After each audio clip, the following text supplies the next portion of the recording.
Well, it's been threatening all day long. The temperature right now is a very modest 60 degrees, but probably pretty good automobile racing weather. And it looked like it was going to rain a little earlier tonight. As you can see, there is a chance of, well, 75% chance of darkness without rain. But right now, it looks like we might get away with this, Benny. It looks like it because it did clear up just before dark. And 60 degrees, what could be better than 60-degree racing for the fans and the competitors as well, Larry? Well, these guys actually qualified faster because the cars are lighter in weight than the Grand National cars. And here is the starting lineup for tonight's late model sportsman event here at Bristol International Raceway.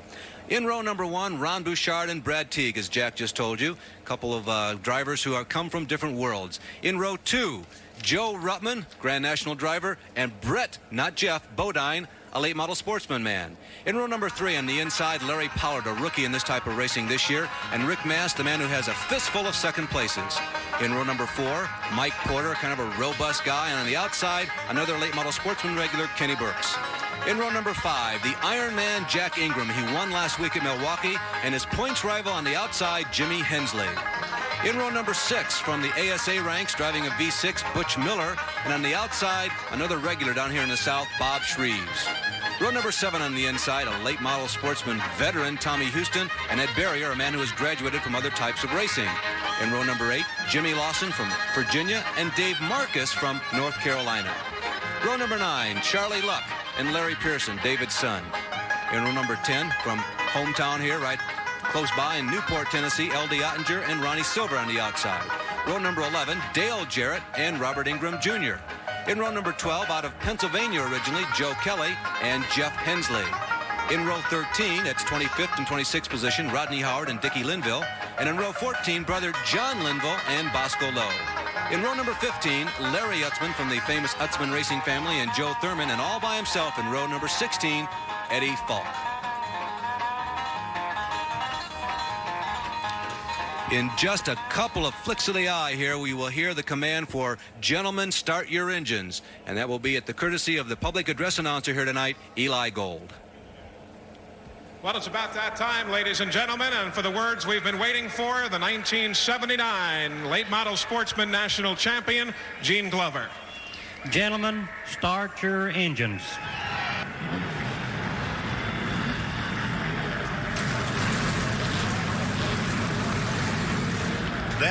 The fellow who gave the command to start engines, Larry, was Gene Glover, the 1979-78 late model sportsman champion from just down the road in Kingsport, Tennessee. His son, Tony Glover, is the crew chief on the Joe Ruttman Grand National car. I think my hat's off to the Speedway for allowing Gene to come by and utter those words. A little change in the starting lineup. Billy Hogan in car number 73. Billy from Troy, North Carolina, has joined the starting field as an alternate in place of Eddie Falk, the man from Norfolk, Virginia. Well, as we told you earlier during qualifying, if you were with us, this is a half-mile racetrack, and it's high bank. Now, the degree of banking here, I guess it depends on whom you talk to. It's 35 degrees plus. Well, they say 36. The straightaway's 800 very symmetrical feet in length, and the turn 600 feet and about 4 stories tall. It's a 5.33-mile oval, to be exact. And you can't use all the straightaway. As you exit the corners and enter the corners, you're basically taking part of the straightaway. So I think that the numbers would read, the corners would be even longer than they are on the screen that you just saw. The Butch Miller car was unable to start, Larry. They had to push the car off to the side, and there he's sitting now. They've got the hood up on the car trying to get it going. Now, Butch is running one of those, I guess you'd call it experimental V6s. There you see the field kind of inching its way around turns 3 and turns 4. Turn 3 at the right-hand side of your screen and turn 4 on the left-hand side. And Butch Miller, of course, he wanted to perform well. This is not an experimental year for them, but they're working on something. They got a project going. They think that the V6 engine is part of the future, and they would like to get a leg up on the competition. Well, there's no doubt that the V6 is part of the future, and there's a lot of people that's been trying to get something going. Ron Bouchard, who's on the pole with the V6 tonight, has been trying all year to run that V6, and he just can't get it to live. Now, let me give you a little hint. If you are a marginal race fan and just been clicking the dials around and trying to find something to watch tonight, and you don't know whether or not you want to watch a race, stay with us, because this kind of racing is something special. And Benny, I love Grand National stock car racing. I really do. but this kind of racing can be very, very exciting. It is going to be exciting. As we mentioned a moment ago, this is the springboard. Brad Teague would love to do this. Pace cars dip to the infield, dip to the pit road. Here comes Ron Bouchard bringing the field around, and the late model sportsman race is underway. Ron Bouchard takes a little bit of the advantage, but late model sportsman regular Brad Teague on the high side, and somebody's losing parts as they go through turn 1 and turn 2. Down the backstretch, it's still Teague. Ron Bouchard runs in second.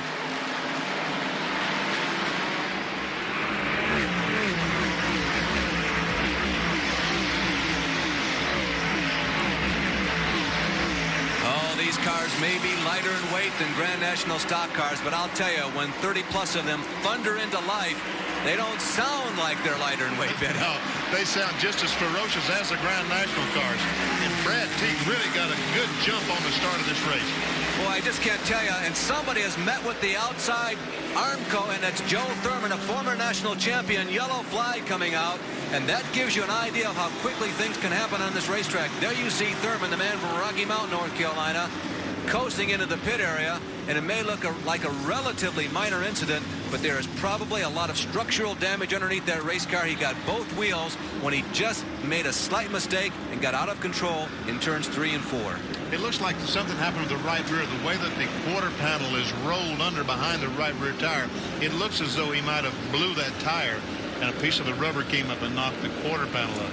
But, you know, here he's very fortunate that he was the only car involved in the accident, because at Bristol, if there's an accident in front of you, someone said, if you can see a wreck, you're in it.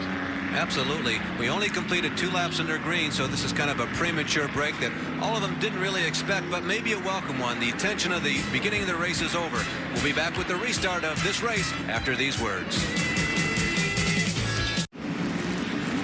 Well, we're back at the Bristol International Raceway, where this race has been brought not to a halt, but the proceedings have been slowed here on lap number 4 when Joe Thurman got into the fence, and Jack Arute is down there now.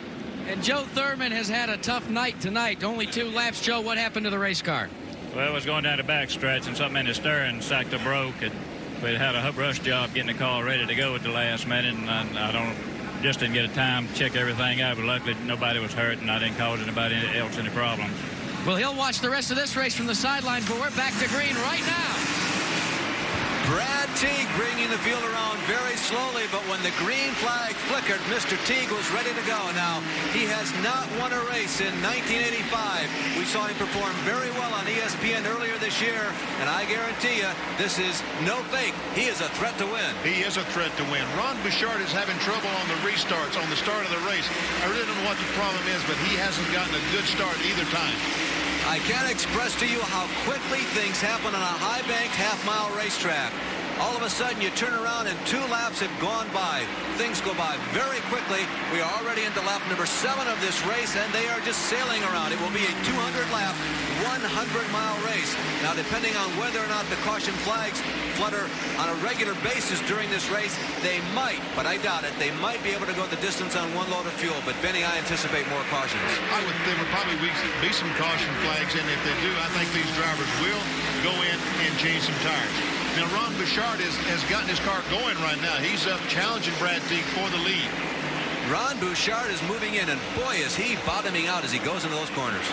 You know, we talked about the sparks flying, and people wonder what that is. You're exactly right, Larry. These cars are bottoming out. That's the exhaust and the things on the underside of the car hitting the racetrack. There are some bumps that cause this. Bouchard hasn't. Oh, he thought he was going to look inside there. Boy, he is really pressuring him now. Again, it's no surprise they set these cars up. It's kind of a balance. And there goes Bouchard to the inside of Teague coming out of turn number 2 down the backstretch, and Teague out horsepowers him on this lap. But Bouchard is really handling in the corners. Look at him move in. Boy, he really is. He's getting off that turn very, very well. Now, as we told you, the crews expect the cars to bottom out just a little bit, and the game here is to set these cars up so that they come as close to the bottom as often as possible around the racetrack, because the lower that center of gravity is, more often than not, the smoother the car runs and the faster you can. You know, built low to the ground for speed. That's the slogan. That's the slogan. Exactly right. 14 laps down, and Brad Teague continues to fend off the challenges of Ron Bouchard, and here comes the Ironman. Jack Ingram is on the move. He just took Kenny Burks coming off turn 2. You know, Ingram amazes me. There are few races that he'll charge out in front early, but more often than not, he kind of cruises. Bouchard, by the way, is still threatening Teague, and there's Bouchard getting a wheel in this time on the straightaway, and that could mean curtains for Brad Teague. Bouchard hasn't been there on a straightaway yet. They are side by side. What an exciting race. Maybe 100 miles an hour through the corners. Now accelerate rapidly. 110, 115, 120, 125, 30, maybe 135. Now touch the brakes. Make sure they're there. Here comes Bouchard down to the inside. Back down to 100 miles an hour. Now back up to 130 right away. Brad Teague just will not give it up. Oh, he almost spun it going in turn one, Larry. Brad Teague trying to hold on for all he is worth, and there's Joe Ruttman moving underneath, and that will really hurt Teague for the next couple laps because he loses momentum and also abuses that right rear tire. Bouchard right now temporarily with a clear track. Now you'll see it on the replay. Here is Teague on the outside. He's being pressured by Bouchard. Teague says, hey, this is a high-banked racetrack. I'm going to go in real hard. And sideways the car goes. Does a great job saving the car, but he has to slow down to save it. And Joe Ruttman goes along by him as well as Ron Bouchard. Sitting there watching the thrill of his life, at least in this race so far, is Joe Ruttman. And, you know, they're going to be in heavy traffic all night long because we started in this race 30 cars, and already here with less than 25 laps completed, the leaders have moved around and are already in the slower traffic. Now, one of the keys to being successful here at Bristol, because it's so treasured, or it can be, is staying out of trouble. And Ron Bouchard is a guy that we thought might be up front when this race started. We asked him about it.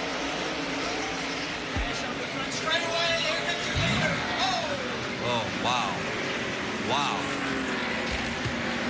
A major crash here on the front stretch involving the 2 leaders. Joe Ruttman hit the inside wall very hard. Ron Bouchard came off of turn number 4. There were 3 or 4 cars already sitting sideways on the front stretch. Ron Bouchard went in very hard. He has not exited the race car yet. Joe Ruttman, a tremendous thud into the inside concrete here, bordering the pit wall. Also involved in that is Dickie Linville in car number 43, Rick Mast. There is Larry Utzman removing his helmet. And again, we repeat, some concern right now for Joe Ruttman and Ron Bouchard. They were running very quickly up front. A couple guys in the back of the pack got in trouble. And just in front of the leaders as they blast. And now Joe is beginning to move around. And boy, that's a good sight. But Joe, the leaders were blasting off of turn number 4. Ron Bouchard is moving around in the car. I can't see Joe's car. I don't. There were 3 or 4 explosions, 2 or 3 seconds after the crash. Now here is the leader. We're ISO'd on him as he comes out of turn number 4.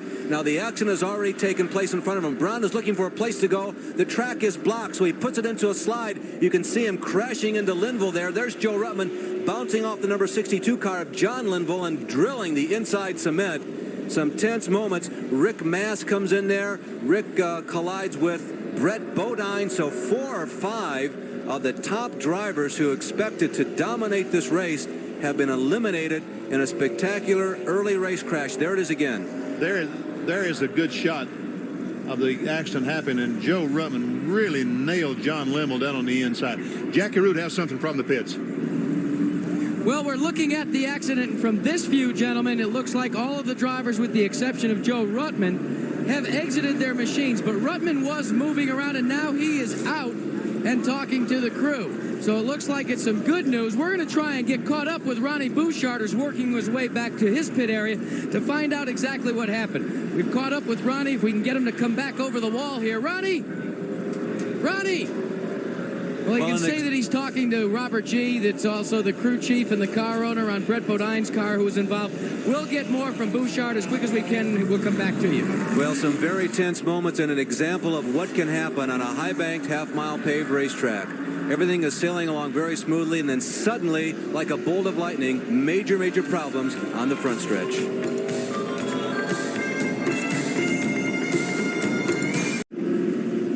We finally have caught up with Ron Bouchard, who was right in the middle of that accident. Ronnie, what happened? Well, I was really in the wrong place at the wrong time, Jackie. It looked like 3 or 4 of the cars that were running in the back got together and tangled up there, and I seen it about the time they hauled it on the radio and tried to get slowed up, and then a bunch of us just got together and turned around and hit the wall. Well, we're taking a look at it on the monitor right now. What were your thoughts when you were spinning and crashing and literally all was breaking loose there on the start-finish line? Well, I just couldn't believe it, Jack. You know, as you see, the race car is really hooked up, and once I got her wound up, you know, I just figured I'd take the lead and I'd be able to get away. And, you know, it's just a shame something like that has to happen. It put, you know, 4 or 5 of the good race cars out, and, you know, we just hate it for the fans at home. But I'd just like to say hi to my wife and Chad and Michelle and Tracy, Jean, my mom and dad. I'm all right. Well, again, back at the Bristol International Raceway, Bristol, Tennessee, where we've had a major crash here in the early stages of the late model sportsman race. The first time these guys have ever been on live primetime television, and it has eliminated at least 4 or 5 perhaps of the drivers who entered this race, and 5 of the lead cars were involved in this accident. Now, it happened out of turn number 4, and we've got another angle here for you to look at, and you can see the entire event unfolding before your very eyes. It starts in the back of the pack where a couple of the cars get together. Now the leaders will be trailing along behind this pack of cars. I think that is John and Dickie Linville. I think those are brothers. And they are already sliding. Now these are not the leaders. Back there's the leaders coming up. Now the leaders are starting to spin right now. Ron Bouchard is starting to spin now. There he is. Was hitting the number 25 4 car of Rodney Howard. Here comes Joe Ruttman down on the inside. There you can see sneaking through. Looked like John Linville. No. There's the number 46. That's Larry Etzman that got involved in the accident. Mike Porter made it through. And now there's only one lane we can see on the outside of the racetrack. Only one lane that the cars can go by. Jack Ingram sneaked by. There goes Tommy Jimmy Houston. Hensley and Houston going through. Yes. So they escaped that. The late model regulars who were out qualified by many of the Grand National drivers. And there's Joe Ruttman's car we were telling you about earlier. All 4 quarter panels have been damaged to one degree or another, and I think that car is singed badly, Benny. That car is hurt.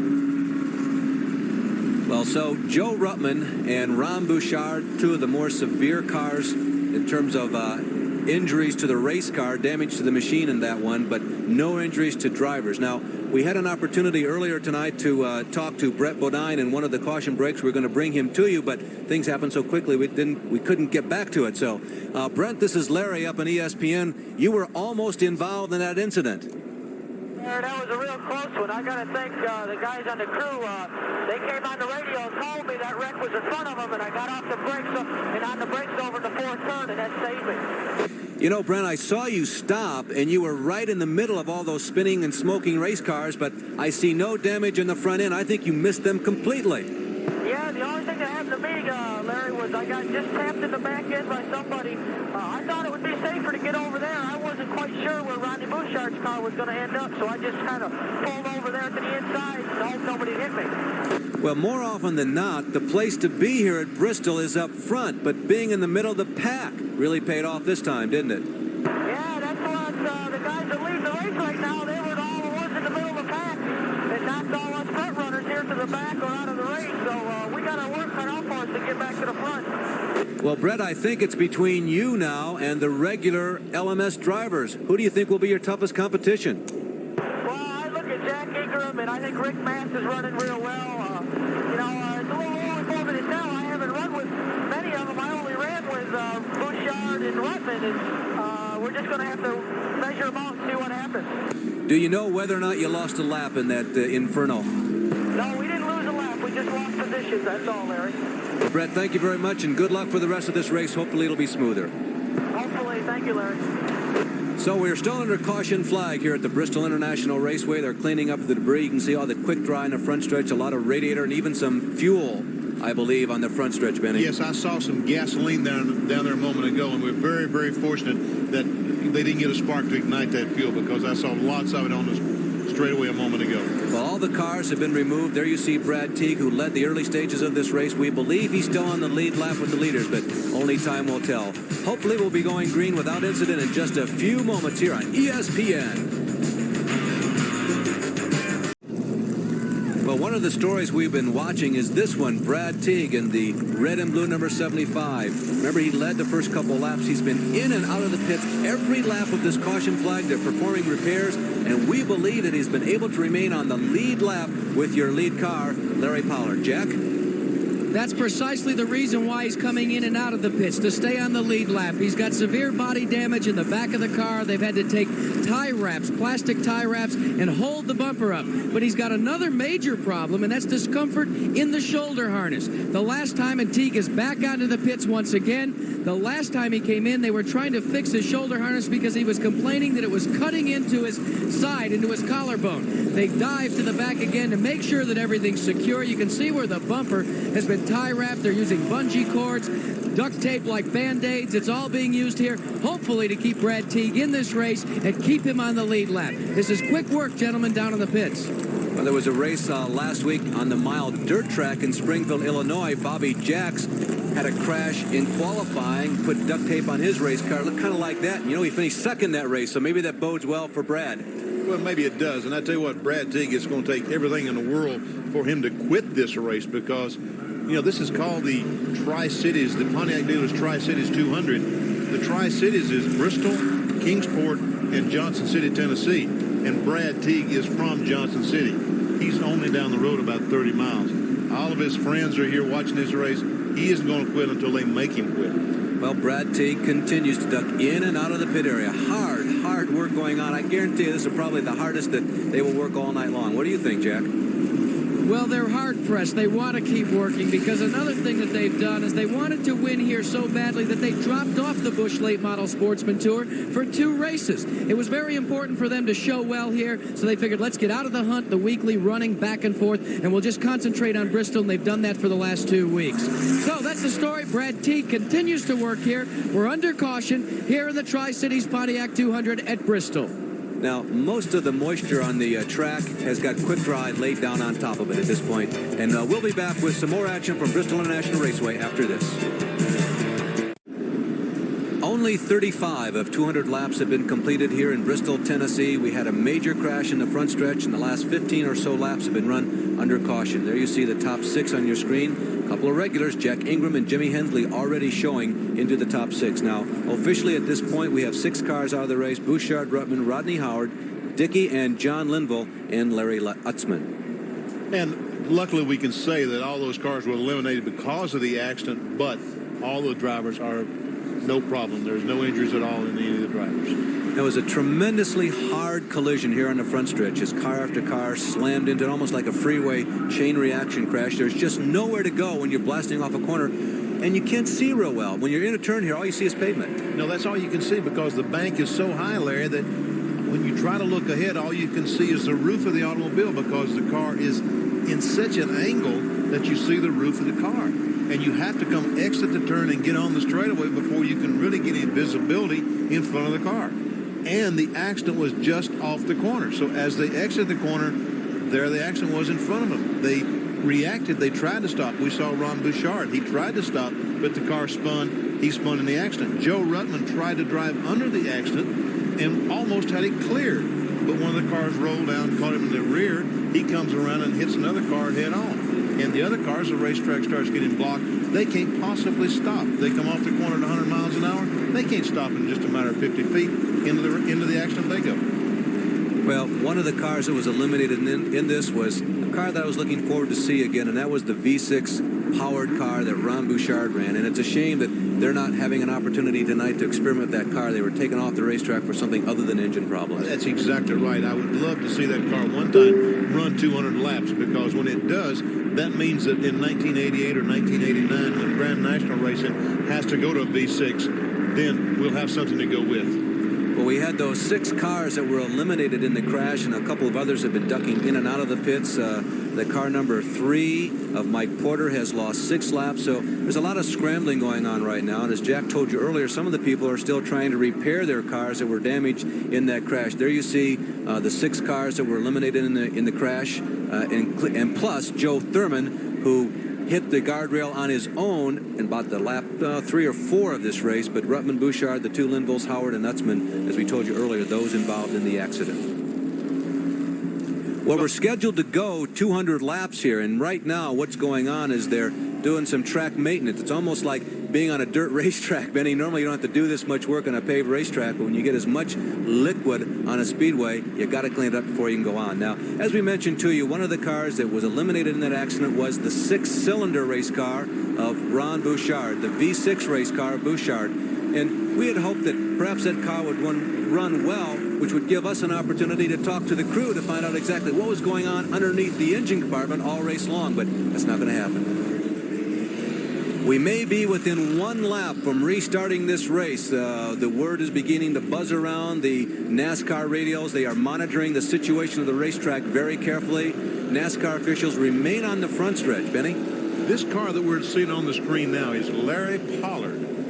He moved in this area from the Northwest and was a crewman on Richard Petty's car for a couple of years. He was a crew chief on Richard's car. And last year, he was crew chief on my brother Phil's car. And Anderson Webb decided that he wanted to go in racing, and Late Model Sportsman would be a good place for him to start. He talked to Larry Pollard. Larry went up, put this team together, and he is the driver as well as the crew chief, everything there is on that car. So, and here he is tonight leading the race 8 or 9 months later. He's come a long way. Larry has not won a race yet. He's ranked 7th in terms of top 10s. He's won about $17,000, and he's ranked 10th in the point standings. Not won a race yet, so this may be his best chance, but that green and white number 11 and that white 00, I think they're going to have something to say, Benny. They are, and in NASCAR racing, these cars are able to have a double file restart. So we see Rick Mast pulling up on the inside, trying to get one of his laps back right away from Larry Pollard. Now for Rick Mast, we're anticipating green flag. Remember, every lap is like the last lap. Mast has got to get around and hope for another yellow flag. Green flag is out. He has position on Larry and passes him going down in turn 1. Now remember, Rick Mast leads the parade, but he's actually at the tail. He is one lap down. Well, now he's on the same lap with the leaders, but he has the entire length of the track to catch back up.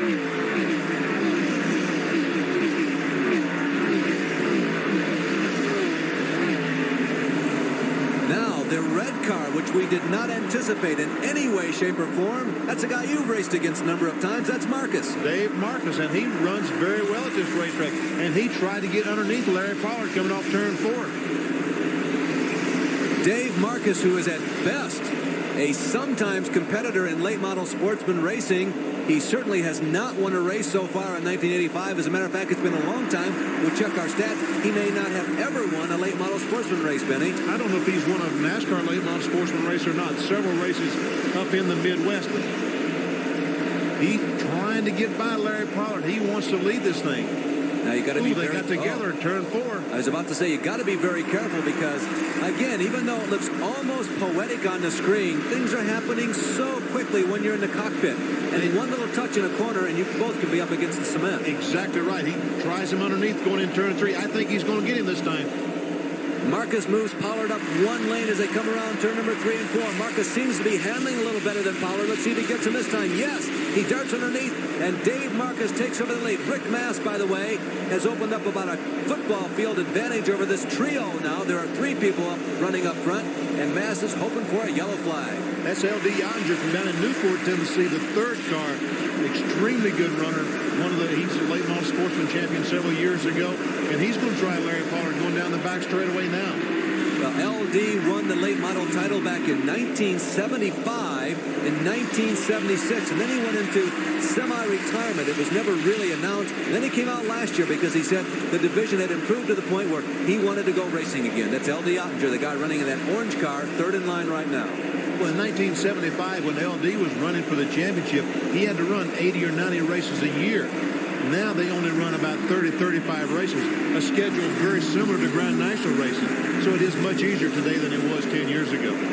Rick Mast will continue to say that as we watch Dave Marcus, who leads this race, really holding his own. He is keeping the leaders behind him and keeping a little bit of a cushion. So if anything happens, Mast is really going to be in it. But right now, there is the face-off for the lead. We've got one car that's got about a 20-car length advantage, but 2nd, 3rd, and 4th are close. And Jack Ingram is right there in the Skull Band of the Iron Man. If one of those fellows in front of him slipped, he's going to be right by him. Yeah, Ingram is mighty tough. You know, you look at Jack Ingram, maybe if you saw him in the shopping center in the street, you might not think that he is an outstanding professional racing driver, but they really don't come any better. He doesn't say all that much as we look at L.D. Ottinger, but Ingram also is a very smart racing driver. He's very good at psyching out other drivers when he's on the racetrack. He thinks quickly. He does. Look at Brett Bodine on the outside, passing these cars on the outside. Brett Bodine finding a groove where nobody else has so far. Looks to the high side of Jimmy Hensley, the man who led the points a couple of times this year. Hensley and Ingram are the two that are doing battle for the points lead. They've traded it back and forth the last month. I tell you what, this Brett Bodine, he's up there where nobody really and truly deserves to be. He's passing cars on the outside, and Hensley is off the pace. The 00 car of Jimmy Hensley is off the pace, and I think he has problems. Well, that's Dale Jarrett moving around to the outside of Hensley. Hensley really slowing down. There's Charlie Luck going by. Now, these guys are running for 6th through 11th position. Charlie Luck, the VMI graduate who's trying to make a name for himself in automobile racing. There is Larry Pearson, one of David's son, and there is Brett Bodine, who runs in 7th. He is really on the move. And while we've been watching that action, Jack Ingram has gotten by L.D. Yonder and has his sight set on Larry Pollard. And what a job Larry Pollard is doing. Here's a guy who just started driving in this division this year. And he's in front of Jack Ingram, L.D. Yonder, some good race cars. And this is not an easy track to drive. Now, Pollard ran in the beginning in Canada. There's Brett Bodine again, who continues his climb toward the top. Right now, he's looking at the tailpipes and the back bumper of Larry Pearson. They are running, let's see, 1, 2, 3, 4, 5, 6, 7th, and 8th right now. And they're looking to move up. Bodine looks like he's in a hurry. He thinks the leaders are getting away from him, Benny. I think that he's trying to do as much work as he can in the next couple of laps. And I think he's exactly right. Dave Marcus, the leader, is pulling away. He's pulling away from Larry Pollard and all the rest of them. But I think once these good cars get through the traffic and get by themselves, I think they'll be able to at least give Dave Marcus a run for the race tonight. Well, the number 17 car that we keep getting a glimpse of that's running at the head of this pack. There is the white car with the blue number on it. That's Kenny Burks from Charlottesville, Virginia. He runs in 5th position officially, so he's right there. He has not lost laps, and this is a good performance for Burks. The number 00 of Jimmy Hensley, as Benny mentioned earlier, is slowing down, and Jack may have some details on that. Larry, here's the situation down here in the pits. Jimmy Hensley has radioed in that his car has gotten very loose. So they're hoping for a caution flag shortly so they can make some adjustments. And I think Benny could explain to you a little better than I what sort of adjustments could be made. Well, what they will do on a pit stop is there is bolts on top of each 4 coil springs, and they can turn those bolts and adjust the weight from one side to the other side. So right now they need to adjust the weight on that car to take some of that loose feeling away. In other words, loose, the car is trying to spin out in the corners, Larry.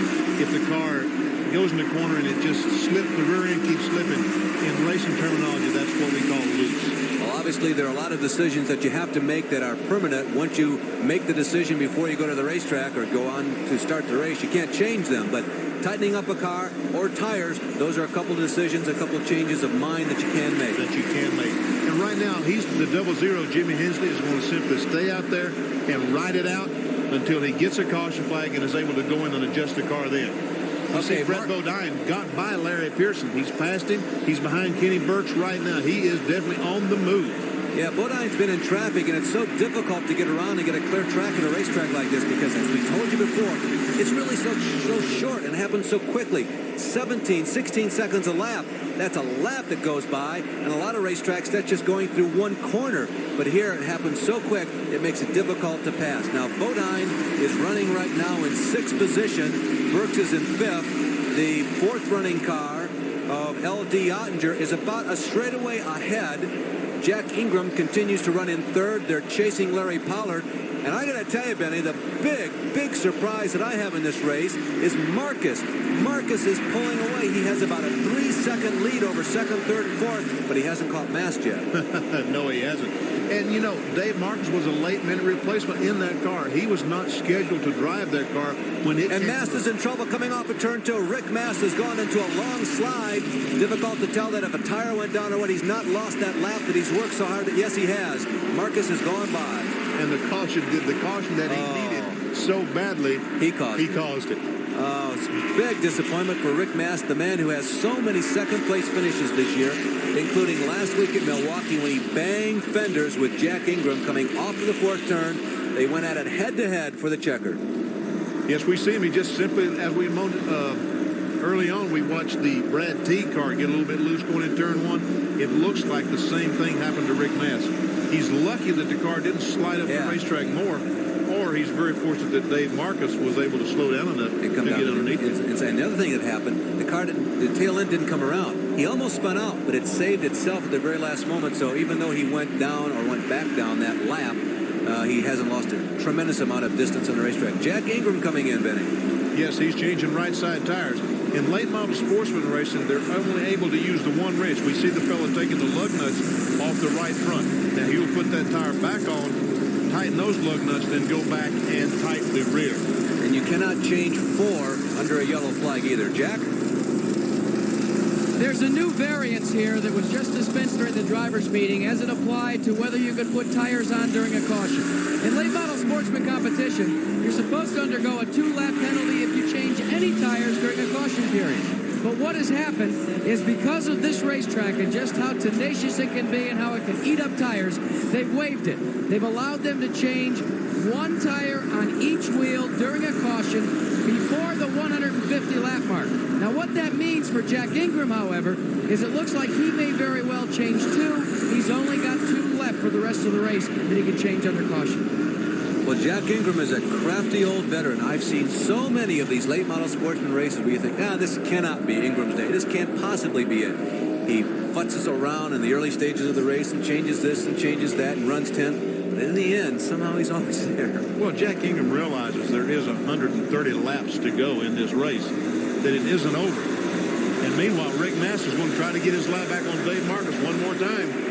Mass goes to the inside. He's allowed to do that on restarts before half of the race is over. Marcus may have the advantage this time. Mast is fighting for all he's worth. Now they have slower traffic coming up in front of them as they motor down the backstretch into turn number 3. But Dave Marcus gets him. Marcus really has that car running well tonight. Well, Jimmy Lawson had pitted during the yellow flag. He comes out, and he is only about 20 car length. There you see him on the left-hand side of your screen, that bright yellow car in front of the leaders. Now, this might be Mast's chance. As he and Marcus approach Lawson, if Mast makes the right decisions and kind of outguesses Lawson, he might be able to get around. He may be able to get around, but I think that Dave Marcus is a little bit too strong for him tonight. That car is very quick. Now another big surprise moving up. Bodine is moving on the inside. There he is. Speaking about Brent Bodine, now this is the struggle for 4th. He moves Brooks to the high side out of the racing lane, and he looks like he may have him this time. Brett Bodine working on Kenny Brooks as they go around Brad Teague, who now is down at least 1 lap. They never got their car completely repaired, and Bodine moves into the number 4 position. And has his eyes set on Larry Pollard. He's right on his bumper. Bodine looks like has the best car, one of the best cars. Burks is pushing. You see that smoke come off the right side of that car? Now that's the opposite of loose. We were talking about loose a moment ago. That's the opposite. The car is what we call pushing. Well, when you go in the turn, it just simply won't turn. It wants to go straight ahead. You know, Bodine is running as quick. Well, I was going to say not even smoke coming off the tires, but that time he pushed it a little. He pushed it just a little bit and some smoke came up. Yeah, when smoke starts coming off, you know that they're really leaning on the accelerator just a little harder than what they should be, given the current setup of that machine. Exactly right. He's right on Larry Pollard's bumper. Dave Marcus continues to lead, updating you on the Mass situation. He trails Marcus. They have a clear racetrack, nothing in front of him. Mass is down a lap there. 2nd place, Larry Pollard. 3rd place, and Bodine is going to try him on the high side. Wow. Car must really be working very well for Bodine to go up there. He has got to feel tremendously confident to venture up there on a high bank racetrack when the groove is remarkably in the bottom. And passing. He didn't just go up there, he passed. Well, and Bodine driving away. Bodine is 2nd, Pollard is 3rd, Brooks is 4th, Larry Pearson is 5th, Dale Jarrett is 6th, battling with Tommy Houston 7th, Charlie Luck is 8th, Jimmy Hensley is 9th, and the Iron Man, Jack Ingram, is 10th, but that doesn't mean anything right now. No, Jack will be there before the night's over. You betcha. 80 laps have already gone by. 80 laps of 200 have been completed. Now, everybody, chances are, is going to have to stop at least once. We think that mathematically, there might be a chance that you could go the distance without stopping, but with the change of tires and other tweaking that you can do to the setup and the chassis of the car, I don't think it's a real advantage. No, I don't, but I tell you one thing, I can't even think what you're saying watching that race between Larry Pearson and Kenny Burks. because it is a race. And Tommy Houston sticking his nose into the fray. Houston there in that white car, running in fourth in line of those four guys, and they're really going at it. Boy, they are going after it. Pearson got alongside Kenny Burks coming off the second corner a moment ago. Wasn't able to keep it there. You know, the guy who's really doing a good job is Pollard, Benny. He may not be running as quick as a lot of those guys, but he has been seemingly letter perfect lap after lap. He hasn't given a thing away. You've had to work really hard to get around him. They have had to work, and when they got alongside of him, he let them go. He didn't try to knock them out of the way. Dave Marcus continues to lead, and Bodine is closing in. Right now, he has Mass sandwiched between himself, and there you see the two leaders plus Rick Mass down one lap. Here comes Brett Bodine. Will it be just a couple laps before he gets Dave Marcus? We'll find out after this.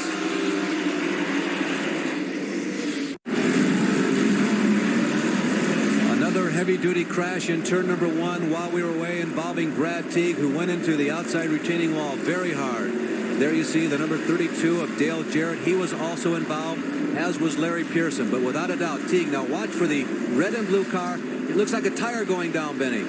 I don't know exactly what happened, but boy, oh boy, he nailed that fence head on. Parts flying all over the place. There's Jack Ingram right in the middle of that, and it looks like that he avoided a crash. Here comes Dale Jarrett, nowhere to go. He runs over the debris.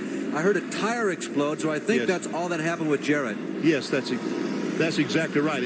I see some fire on Teague's car, like maybe the engine let go or something, and there is a tremendous amount of oil, although there's Brad Teague. He's walking around. They're putting him in the ambulance to get him a ride back to the pit area, but at least he is walking around. Well, Brad had lost 2 laps, although he was running with the top 10 cars, but the car suddenly making a right turn just as he went into the corner where you normally touch the brakes and set up for that corner, but it looked like some moisture or liquid might have been underneath that race car, and he slid up the banking and made a right turn into the wall. Here comes Brett Bodine, who had just, by the way, taken over the lead, or at least he was side by side with Dave Marcus, but this may be the pit stop that everybody kind of anticipated. We are at lap number 99, almost halfway, and I kind of expected everybody to make at least one stop, and if there was an opportunity halfway, this might be it. I think this is a good pit stop. He's going to have a little bit better tires than Jack Ingram, and I think that Jack Ingram and some of those other cars is his competition. Boy, this has been an eventful race, the first half of it here, and all these guys stopping now under this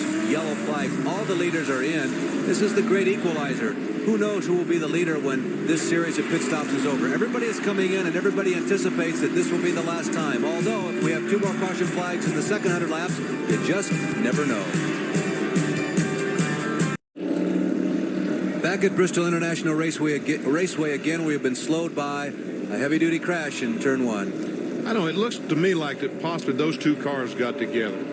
That the 75 of Brad Teague and the 21 of Pearson somehow touched back at about the start-finish line. Well, we're not at all certain whether or not Pearson, by the way, lost a lap. He may have been able to hold on to the lead lap. Well, Jack Root is down in the pit area, and maybe he can update us on at least the situation of one car that was involved in that situation. Well, Larry, I saw something just now while we were away in break that I haven't seen in a long time, and that was a race car going backwards around the racetrack to get to the pits.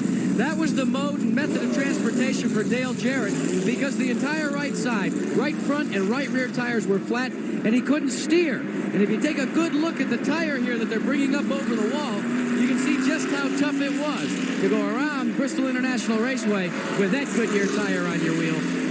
Well, it just shreds, and there it is. 35, 36-degree banking, and if you don't have any rubber at all meeting the pavement, there's no way you're going to get around. Well, when Dale Jarrett got his car going a moment ago, he tried to drive up the bank to get the car headed in the right direction, and it would not pull the bank with a flat tire. That's how steep the bank is here at Bristol. With the right rear tire flat, the car would not go up the bank. Well, you know, places like Talladega and Daytona may be exciting, but I don't believe that any type of racetrack is more dramatic than a high-banked half-mile racetrack.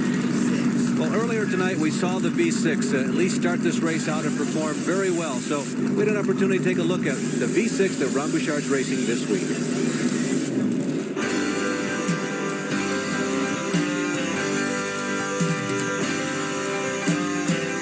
You're looking at what many people say is the future of Winston Cup Grand National Racing, but it's already found its home in late model sportsman competition. V6 power plants are now the choice of some drivers like Ron Bouchard. The reason? Well, there's a 100-pound weight differential between a V6 and a V8. And weight is very critical on any racetrack because the lighter a car is, the quicker it gets around the corners. This Track Fact has been brought to you by Levi Garrett Chewing Tobacco. Time after time, the quality comes through.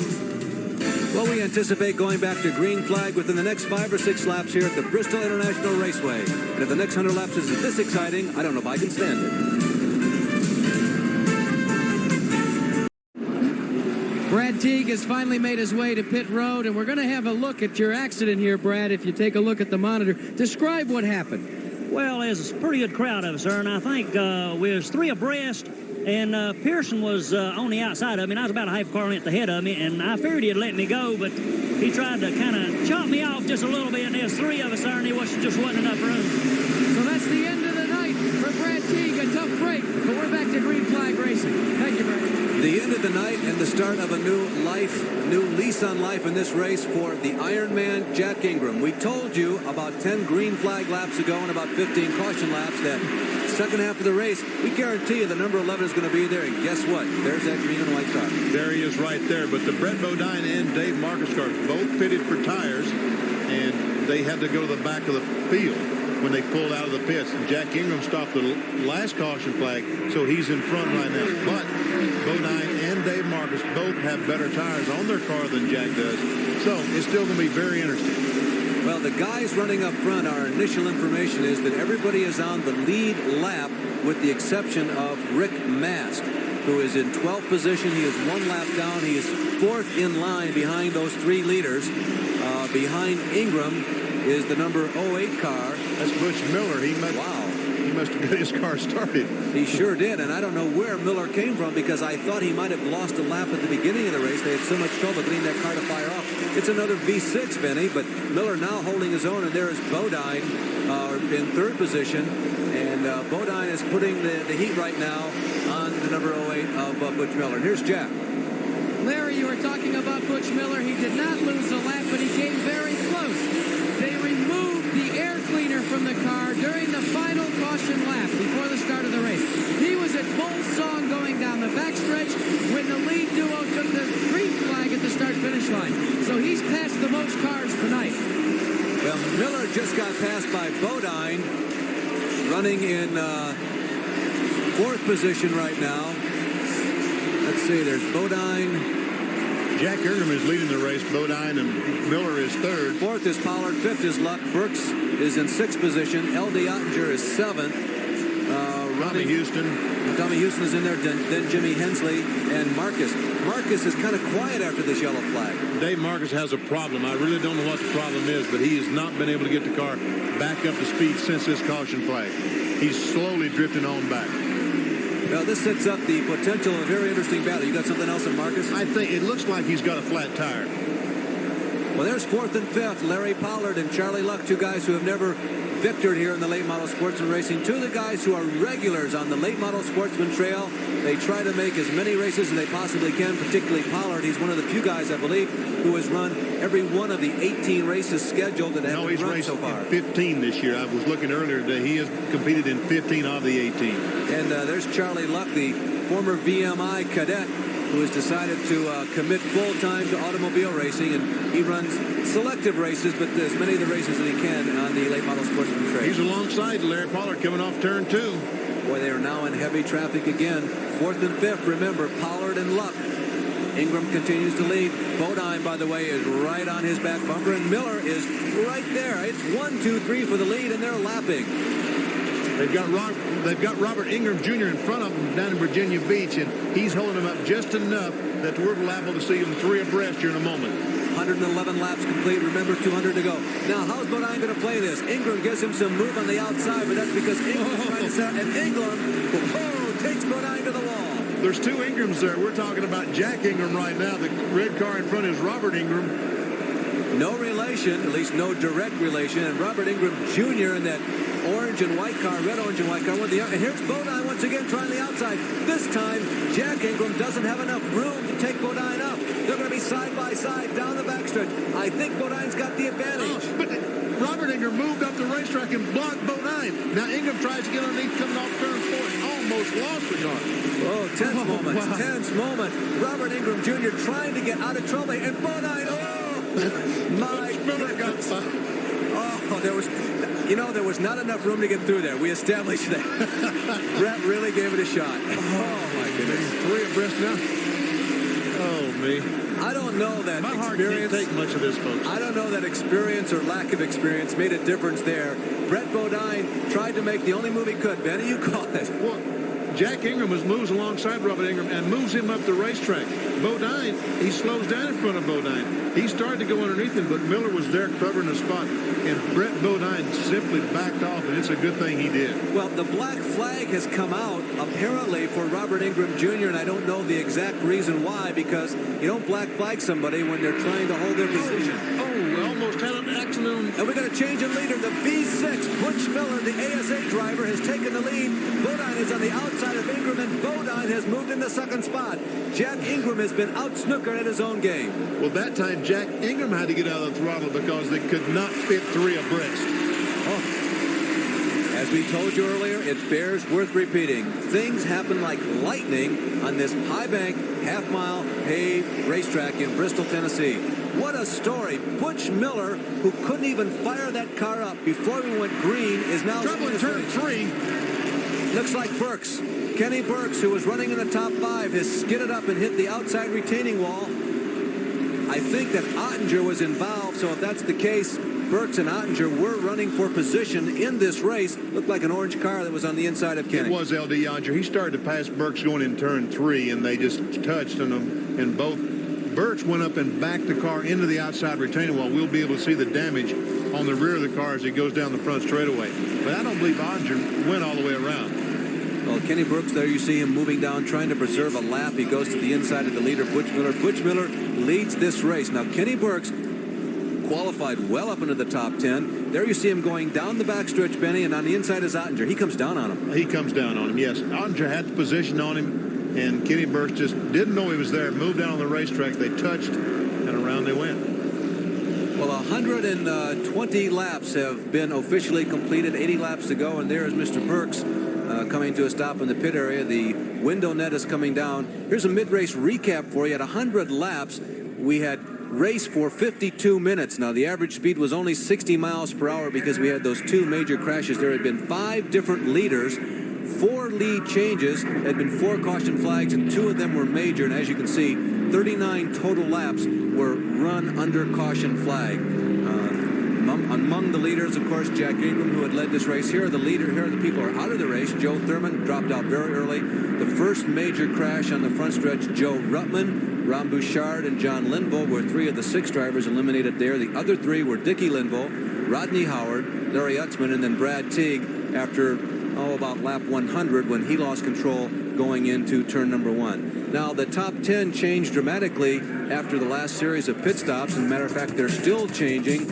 It looks like the V6 of Busch Miller is going to lead this race, but at 100 laps, it was Ingram, Miller, Bodine, Pollard, and Charlie Luck, the first 5. The second 5, 6 through 10, Burks, Pearson, Houston, Hensley, and Ottinger. Well, we're slowed again, but we'll be back with more after this.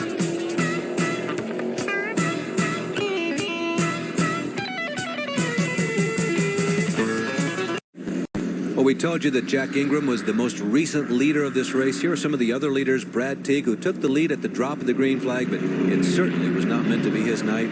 Ron Bouchard led only briefly before that massive pileup on the front stretch. Larry Pollard led for a while. Dave Marcus was dominant in the, about the 25th to 50th percentile of this race. Then Jack Ingram came along, and now Busch Miller. What do you think? Has Miller got it tonight? It looks like he has it, I tell you that, because Bodine was, I don't know, let's ask Brett Bodine. We have a radio hookup with him. Brett Bodine, this is Benny Parsons up in the ESPN booth. Do you read us? Yeah, I got you, Benny. Go ahead. How strong is that V6 car in front of you? Well, I passed him just about 15 laps ago. Unfortunately, some lap traffic messed me up, and I got in the wrong lane. He got back by me. He's pretty strong, but I think I can get him down to shoot if I can get a good run off the corner. Do you think you have the best car out there right now, or is there a car that you're really worried about?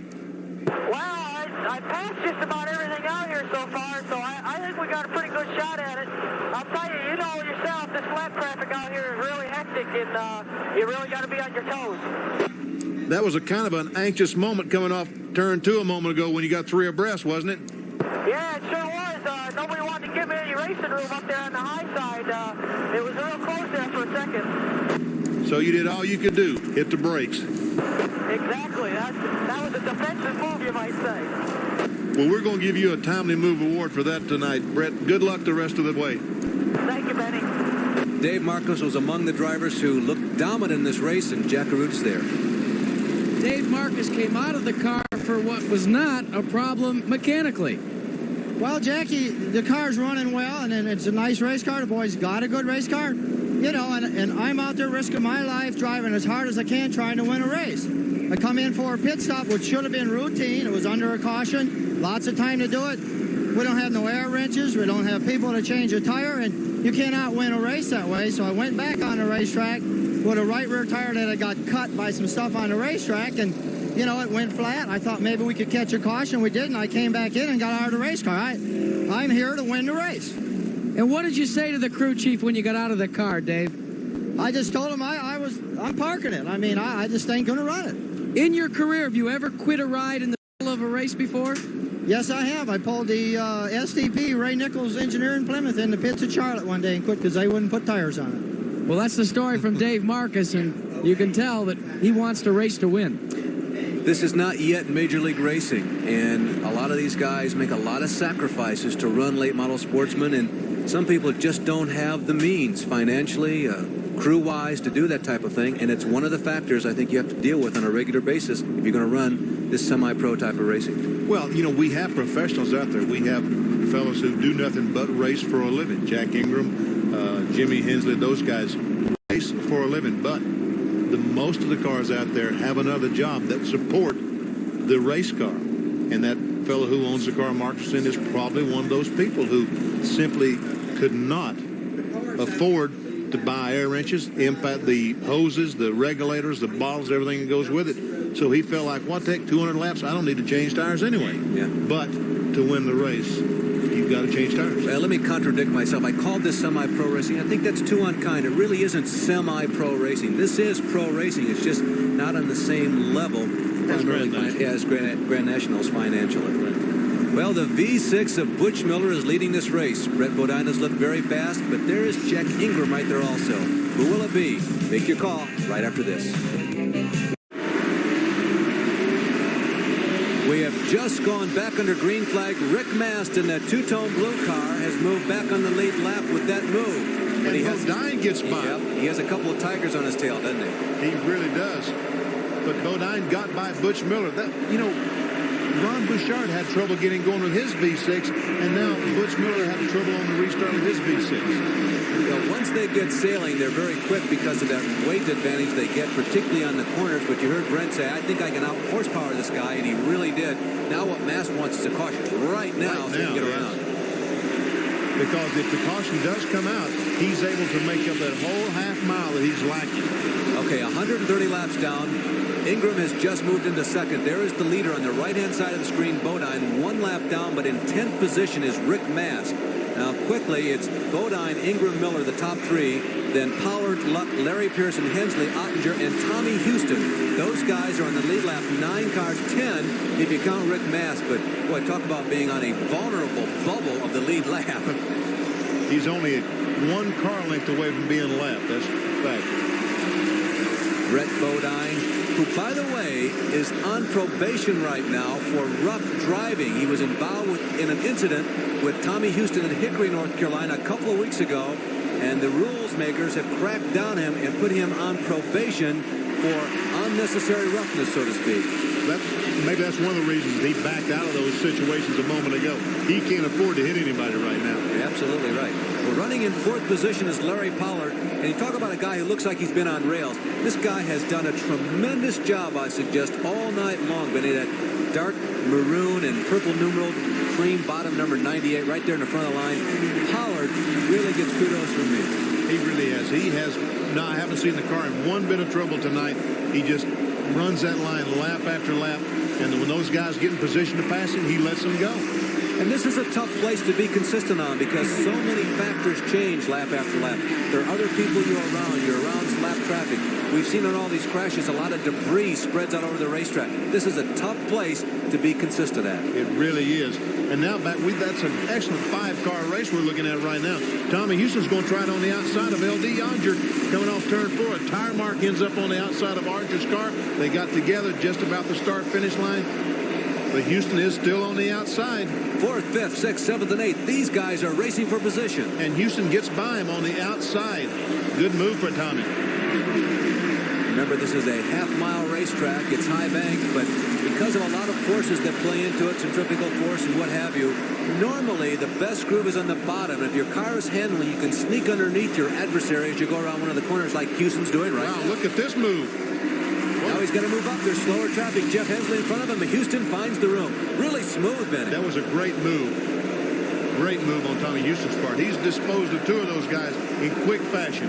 Houston is another one of those late model sportsman regulars who knows how to run this kind of race in this division. It really seems to pay off to have a lot of experience running late model sportsman cars on 200 and 300 lap races. Look at Tommy on the outside again. Boy, I tell you what, those fellas just don't. They go up no man's land with no problem. Houston has not won a race yet this year. He has won a lot of races in late model sportsmen in the last decade. He's among the leaders career-wise. There is Tommy going to the high side of Larry Pollard, and I can't say that was unexpected. No, he's passed them every one on the outside with the exception of Larry Pearson. And Larry Pearson's underneath the 45 car of Charlie Luck, exiting turn 4. He's going to take that spot away, or he's trying to down in turn 1. Well, Pearson and Houston are beginning to come on. Houston, by the way, his best finish of this year was a 2nd place at Indianapolis. And L.D. Yonger's trying luck on the inside as well. Now Larry Pearson's, Charlie Luck in gets trouble. Sideways and hits L.D. Yonger. And you know what, Larry? They saved each other. Yeah, they did. They got together and straightened the cars back up. And by the way, fans, you can't plan on that. That just happens. No, that's exactly well, here's right. what you were talking about, Benny. Now watch Charlie get out of shape. Looks like it's not savable. It's not savable. He comes back down, hits LD once. Now they're both out of control, and it straightens them both up. Straightens them both up, and away they go. There is LD. As a matter of fact, he didn't slow down at all. Now he's moving to the high side of Pollard. He's trying to pass Pollard. Charlie Luck, by the way, is coming into the pits. LD Ottinger moves into 6th position around Larry Pollard. And the cream is rising to the top. It baffles me, Benny. It truly does. The guys who run this circuit, like L.D. Ottinger, like Ingram, like Tommy Houston is off the pace going down. As I was saying, there is a veteran, but that's mechanical. That's not like Tommy Houston at all. Somehow these guys who run this series week after week really seem to know how to go fast in the last half of the race. Tommy Houston coasting into the pits. It looks like it's got pretty serious problems, right? Terminal problems. Well, Tommy Houston, who is 3rd in the points, he, by the way, is ranked 1st in terms of the number of top 10s. 15 times this year he's finished in the top 10. He has won almost $52,000. He's ranked 4th in monies won in 1985, but he's going to have to take a back seat here tonight at Bristol. Brett Bodine continues to lead this race. He's opened up a little bit of daylight between he and Ingram, but Ingram certainly is well within striking distance. The average speed is only about 63 miles an hour, but that's because of those extensive laps we've run under caution flag. You can see how the quick dry is blowing around this racetrack. Nothing on the groove because the guys are out there running about 130 miles an hour blowing it off. But as far as the track conditions now, they look to be pretty good. Larry, I tell you what, when they're on green flag with no traffic in front of them, it looks like Jack Ingram has closed a few car lengths to me. I think that Jack Ingram is as fast as Bodine, but now whether or not he can pass him or not, that's going to be the $64 question. Well, it remains to be a question as to whether or not Brett will adjust his driving style because of that probation he's been placed on, but he has some own personal thoughts to the contrary. How do you handle probation for over-aggressive driving? Well, I'm just going to go out and race the way I always race. I'm not going to change my style or anything like that. I'm just going to approach the race with a plan and hope to stick to it and hope to end up in the victory circle. Well, he can say that. But yet, when he gets alongside that fella and he has an opportunity to hit him or not hit him, he's going to have to be awfully careful. Well, not only that, but you know that in this division, you've got to serve because you're going to get served. You know, it's catch and catch can. It's share and share alike in that category around here. Jack Arute is with Tommy Houston. Tommy, you dropped out of the race. What was the problem? Well, Jack, I reckon I didn't eat enough of those Southern biscuits this morning. No, seriously, something happened to the engine. It had been overheating, and I'd been kind of pacing myself. And we got a set of tires on the car that was matched up and good there at the end, and it started to roll along pretty good. But now that's your second engine of the week, or actually of the day, isn't it? Yeah, we had to change about 4:30 today, and the other engine didn't blow up. It was just weak, and this engine had some time on it, but the other engine had vibration in it, so we chose to go with this one. And I think what happened, it probably burned a piston in it because it didn't actually come apart as far as anything flying out, but it got real hot, and it just started, you know, shaking real bad and vibrating like if it dropped a valve or something. So I don't think it's anything really serious, but it's serious enough to knock us out. Well, it's bad enough when you lose one engine, especially when they go for about $15,000. But it's really tough when you lose two, especially here at Bristol, Tennessee. Good luck to you later. Larry Newber, Benny Parsons, and Jack Arute here at Bristol, Tennessee. 24-year-old Jimmy Lawson has come to a stop in the pit area. Jimmy was struggling the last couple laps. He was out there almost in the way a couple times. Well, the car started smoking rather badly there just before he pitted, so I'm sure he has an engine problem along with the Tommy Houston car. But he's going back on the racetrack. He sure is. If you were watching just before that last break, you saw that we have gone now 160 laps. There's the leader, Brett Bodine. We are now down to 6 cars on the lead lap, and Bodine continues to lead those 6, and Jack has got a report and an update on the tire situation. You're looking at a tire that can actually show you what happens to a race car when it's not handling. This tire came off of Rick Mast's car during the last caution period. You can see where the rubber has literally been peeled up and away, and it's just blistered a tire. That's what they call blistering a tire, especially here at Bristol. On a high-bank racetrack, Benny, when that starts to happen, it goes quick, too. It goes very quick, and what happened is the compound is just a little too soft for the racetrack, and it builds up so much heat in the tire that the tread starts blistering or peeling off the casing. Now, it's not normally a severe problem in night racing as it is in day, but one other comment about night racing I'd like to get in here. If you're here at the track watching as a fan, things look like they're going faster. The cars look like they're sailing around with a lot more velocity. Does it look that way from the cockpit? I don't know. Sitting up here in this booth looking down on these cars, it looks like they're going awfully fast. So I would have to say no. They don't look like they're going nearly that fast down when you're sitting down there. That's right. Has Busch Miller caught Jack Ingram? He certainly has, and it's happening again. It's like Miller's tires are coming in. He seems to pick up momentum. Not only has he caught him, but he's pressuring him. Butch Miller is hoping we don't have any more caution flags. I think I got a chance of winning this. Now he's going to try the high side. Oh, look at him. Nobody, I mean, just a casual race driver, does not go to the outside of Jack Ingram. Wow, he is really moving. Now, we've seen this happen before in this race. Now he's pulling away from Ingram. And he did it so casually. I just looked up and there he was all of a sudden. 167 laps. And he has time. I'll keep updating that because the laps go by so quickly. 16, 17 seconds before you know, within a couple of minutes, like 15 or 20 laps go by. So you've got to pay close attention. And as fast as Miller is going, he certainly has plenty of time. He has plenty of time. We just may have a barn burner here at the end. Now, no 6-cylinder has ever won a NASCAR LMS race, but they have won NASCAR North races, so it's not like this is precedent setting. 6-cylinders are beginning to come on, but this would certainly attract a lot of attention. If Butch Miller, this ASA man, could come down here in the South and race against these guys who he admits it's like running or playing perhaps for a different sport. These guys drive differently than the ASA drivers. Miller is really coming on as we zero in on Brett Bodine. Miller is now only about 5 or 6 car lengths behind, visibly moving in, Benny. And he really is going through the turn, which means the 100-pound advantage, weight advantage that you talked about a moment ago is really coming into play right now. It's enabling him to get through the turns just a little bit better than Bodine. And now it's down to 3 car lengths, 4 car lengths advantage going in turn 3. Well, they're out there lapping about 17.6 seconds, and boy, it's happening really quick. Miller is just coming on. There he is, right behind Bodine, down in turns 1 and 2. 2 car length advantage going down the back straightaway.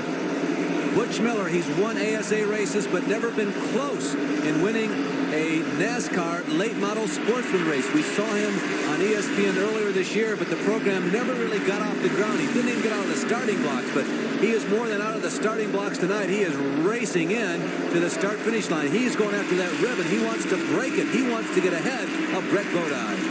That's to win the race. Boy, Larry Pearson just passed Jack Ingram. So Ingram is dropping back. Pearson is vying for third spot. Ingram is dropping back, but that by no means takes anything away from Miller. Miller is definitely out there orbiting the speedway at a higher velocity than anybody. He is running faster than Bodine, but can he pass him? Can the handling characteristics of that V6 motor overcome the extra horsepower that Brett Bodine has? There it is. They're bumper to bumper. 176 laps, Benny. 25 or less to go. Isn't much time, but all he's going to take is one corner, so there's all the time in the world. Now, since we've gone to Busch sponsorship, the races here, the late model sportsman races here at Bristol have been won by Phil Parsons back in March of '82. He's underneath him. Oh, I thought he had him that time. Jack Ingram, Morgan Shepherd twice, Sam Martin, Darrell Waltrip. So it looks like we're definitely going to have a new winner for the first time. And Butch Miller's getting very close. He tries the inside that time. Coming out of turn number 2, he settles back. Jack, you got an update as we watch this battle. Take a look at Butch Miller's pit crew. 4 guys, that's all that's here. 4 men on the backstretch, and they're doing battle for the lead with Jeff Bodine, who, as our count, had 9 guys just working on one side of pit wall. So there's the battle of David and Goliath unfolding on the racetrack and in the pits. And Jack has gone all the way over on the backstretch to give us that report. Thank you, Jack. That's a long ways away. You pit on the backstretch because you draw for pit positions, and the guys who you expect to run up front get first choices, and so Miller was way down the line. Nobody expected him to do this well. No, it would only be fitting if he were to pass Bodine on the outside, because that's where Jeff has been passing all the people he's passed all night. Well, right now it becomes that proverbial chess game, because even though Miller is faster, he is not an incredible faster than what Brett is. And he's going to have to drive around him. He can't simply outpower him, certainly because he's giving up 2 cylinders. That's exactly right. I think it's going to have to be a traffic situation. He's going to have to get Bodine trapped in behind a slower car and get a little advantage that way. I'll tell you something else. For Miller, the pressure is on much more, even though he's behind Bodine, than it is on Bodine. He's got to drive through all this. Bodine might be able to use that accelerator, that throttle, to get him out of trouble or maybe to protect the position. Bodine's really got an advantage. Miller has got to be close to perfect. He has to be, but he is really getting through the turns so well. Boy, I'll be anxious to hear afterwards why that car just wouldn't turn on after the caution flag. You know, Benny, he came in the pits about lap 100. I imagine they loaded that thing up with fuel. Maybe just the extra weight that the fuel got, it took about 20 or 30 laps for it to go away to get down just the optimal weight with the tires they have, the springs that they have set up to give him just the perfect handling characteristics that he's displaying now. That could very well be. There is some traffic in front of him. LD Yonder and Bosco Low in front of him. 184 laps, only 16 laps to go. I say only 16 because you'll be amazed at how quickly that goes by. Trouble. Turn Larry 2. Pollard, who we're complimenting on earlier, has lost control coming out of turn 2. He's stopping on the backstretch. He went around 180 degrees. He corrected it. It did a reverse spin. He did not hit the wall, but Larry Pollard really ruins a very outstanding performance. There he is, kind of parking along the outside of the wall to get himself out of the way of other people. I think that this is a tremendous advantage for Bodine. The traffic now goes all the way around, and on the restarts we've seen, that little 6-cylinder just doesn't have it. No, I think that you're exactly right. It's something that Butch Miller did not need. He didn't need a caution flag at this point. Pollard lost a tire.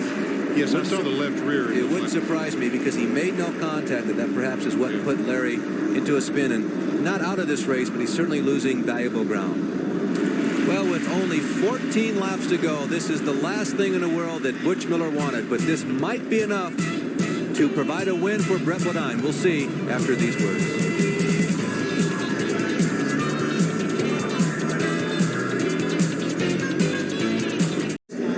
Quickly now, we're going to go green in just a couple of flicks of the eyelashes here. 4 cars on the lead lap. Bodine, Miller, Pearson, and Jack Ingram. Only 14 laps to go. Green flag. Bodine accelerates. He opted for a slow start, and he leaves in his wake the 6-cylinder of Butch Miller. And boy, what a tremendous advantage Bodine has. But Miller holding holding his own, Benny. That's one of the best starts that I've seen the V6 get tonight. And it wasn't a very good one, but it was as good as I've seen tonight. Well, the idea, Miller really had to keep the revs up. He had to almost drive with both feet, probably the brake and the accelerator, keeping those revs up. And he gets out of this restart with only about a 2-car length, making a car length and a half deficit, and he's got a shot. He's got a shot. They're coming down for 10 laps to go this time. Only 10 laps to go. And while we were talking about Brett Bodine and Butch Miller, Larry Pearson has very quietly moved up right on the bumper. He's in the same lap. Now watch these guys closely, because one little miscalculation in one corner, as rapidly as things unfold here, that's going to be it. You're not going to win this race. Now they all have to be perfect. You said that Miller had to be perfect a little earlier. Now all three of them have to be. Have to be, exactly. Brett Bodine has the advantage because he is in front. And Larry Pearson has got to pass Butch Miller before he can get to Bodine. 192 laps this time. 5th position, by the way, is Ottinger. He's 2 laps down. Mast is in 6th, 2 laps down. Hensley is 7th. Pollard lost 2 laps in that incident. He's in 8th position, and Charlie Luck is 9th. But it comes down to 4 people on the lead lap. Jack Ingram is showing nothing. It's between these 3 guys. Hey, this is the battle for not only the lead, but the win. 7 laps to go. Boy, they look so even, so close.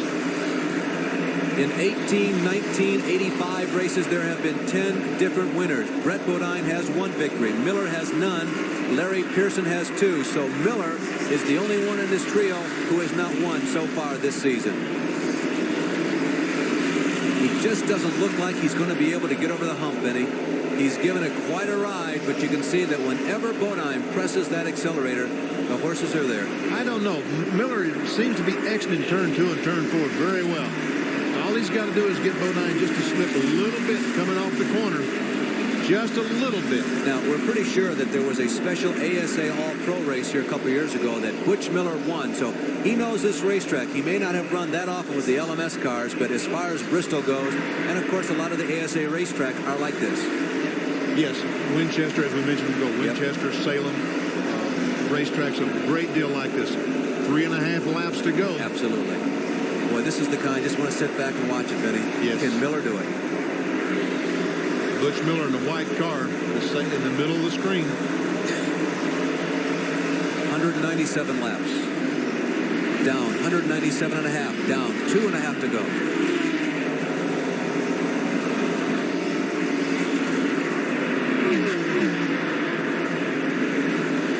Didn't take him long to go by, did it? I don't think he's readying his move. I think Here, right, this is his move. He didn't make it. 198 laps. White flag coming up this time. Miller's going to try the high side. Can you believe it? With the little 6-cylinder, Miller tries. Nothing there. No chance whatsoever against that powerful V8. And the white flag is out. He's a half a lap to go. Butch Miller in 2nd. Larry Pearson is in 3rd. But lap traffic there really helps out Bodine's cause. Yes, it does, because it takes away a lane. Checker flag coming up. Here they come off of turn number 4. Checker flag is out, and Bodine has it. Brett Bodine has won his 2nd late model sportsman race of the 1985 season.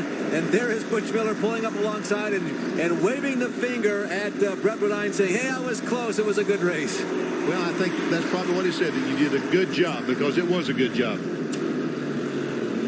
Brett, this is Larry Nuber up on ESPN Control. How's it feel, buddy? Feels super good, Larry. Super good. That V6 really gave you a run for your money, didn't it? Yeah, his V6 was definitely better in the handling department late in the race, but, you know, his being lighter car and everything, but we had the horsepower down the straightaway. Thanks to being our engines and High Point. Well, when this race started, you really expected it would happen this way?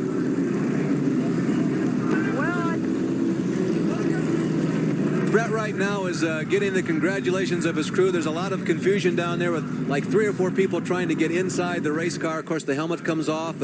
All the wires are disconnected, and who knows who's pulling what out. But when there's the ecstasy like this in Victory Lane, all things are fair, right, Benny? That's exactly right. And he is going to get to Victory Lane and see Jackie Root in just a few minutes. Well, Brett Bodine entered this race only ranked 22nd in points. But you know what, Benny? In 8 races, he had finished in the top 10 6 times, so make that 7 out of 9. He's showing some real solid consistency. He is showing consistency, and that means that he's not getting in trouble. He's not crashing the car. Tonight, He was involved in the big crash we had early on. Absolutely. But it didn't eliminate him. So that means that he's driving a good, fast car and using his head as well. And the other thing in those 8 races, even though that's 8 out of the 18 total races that have been run, he is ranked 8th in terms of the most laps led. So those races that he has competed in, he has shown strong all race long, stayed out of trouble, led a lot of laps, and finished well. He has. I'll tell you what, he is the car to beat in late model sportsman racing right now, the number 5 Levi Garrett car. He also already has his Goodies invitation already for next year, and of course that's a special race that the top drivers get invited to every year. Well, Brett Bodine, I keep calling you Jeff Bodine because you drove like Jeffrey, but Brett Bodine has scored his 2nd victory. He's here in victory lane. Brett, what more can you say? You just drove one whale of a race. Well, you know, when we got behind there in the beginning, I was a little worried because I don't have that much experience here at Bristol, and this is a tough place to pass fast cars at. But our car just works so good on the outside lane, I could be able to get around them guys. And, you know, I was saving some for the end in case somebody like Busch would come up and run with me. But, you know, I just got to thank the guys, and we had a super good pit stop there. It got us out in front of everybody. You know, Levi Garrett, Exxon, Northwestern Security Life. It's just a great job. Just a great job. Well, early in the race, Brett, that caution that came out for that melee on the front straightaway at the start-finish line, when you got into it there, what went through your mind? Well, I saw Ronnie hit the car up by the wall, and I just didn't think the outside lane would be clear, so I just decided I best lock him up and try to slide in there, not hit anything, and it worked out for the best, Jackie. Well, a heady run for you. Congratulations to you and the entire Robert G. crew, and let's go up to Larry Newber and Benny Parsons. A brief summary of this very dramatic race. A couple of major caution flags. The average speed was 71 miles per hour because of those caution flags. We had 7 different leaders. They changed the lead 6 times. There were 52 laps run under caution. You know, Larry, as exciting as this race was tonight, we can have one just as exciting tomorrow night. The Busch 500 here on ESPN. Well, while you're watching the top 5 finishers, tonight's race has been brought to you by Chevrolet, who invites you to see today's Chevy, drive today's Chevy, live today's Chevy. By Budweiser, for all you do, this Bud's for you. By the STP Corporation, on the world's racetracks, on the world's roads, depend on STP, your car care company. For Jack Garoot, Benny Parsons, this is Larry Newber saying so long to everyone from Bristol, Tennessee. And remember, live Grand National Stock Car Racing tomorrow night from the mountains of northern Tennessee here in Bristol.